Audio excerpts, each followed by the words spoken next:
Hi, this is Betty from the Kit Stop, and this little demo will show you a few things about the solar cell lesson that comes in your matter and energy kit. This lesson has been difficult for some people. They've had not a high rate of success in getting the solar cell to actually work the motor. So these are some of the tips that we've found over the years and people have told us, and hopefully we can share them with you. This is a box as it comes in your matter and energy kit. It should be in relatively good working condition.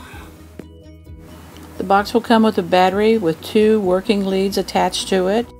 The box comes with 2 solar cells with a motor attached to each one, and we've permanently attached the motor to it, so we ask you not to remove it because it has to have a nice tight attachment.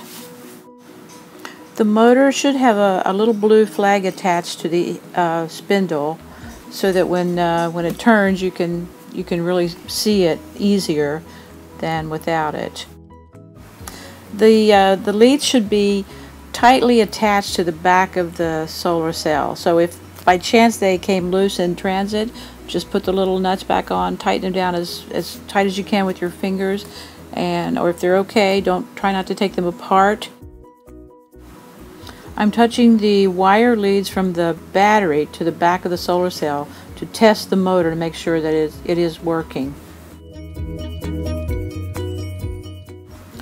The blue flag is there to show that it is actually spinning.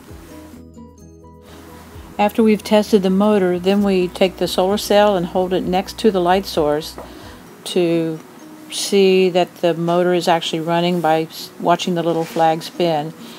And if the flag doesn't start spinning right away, you can flick it a little bit with your finger to get it started. And you can see I'm holding it closer and then farther away, and the farther away I move it, the slower the motor turns. And I can turn it a little bit either way, and it should work. And then we'll try the second solar cell to see if the motor works. This time we won't jump start it with the battery, but we'll see if it works with just the light. And as you can see, we can flick it with our fingers to try to help it along until it gets going. Then you can move the solar cell farther away, and you'll notice the motor slows down, or you can move it close to the light too if you need to. You can actually touch the light bulb, but you can see how different angles affect the rate of motion of the motor.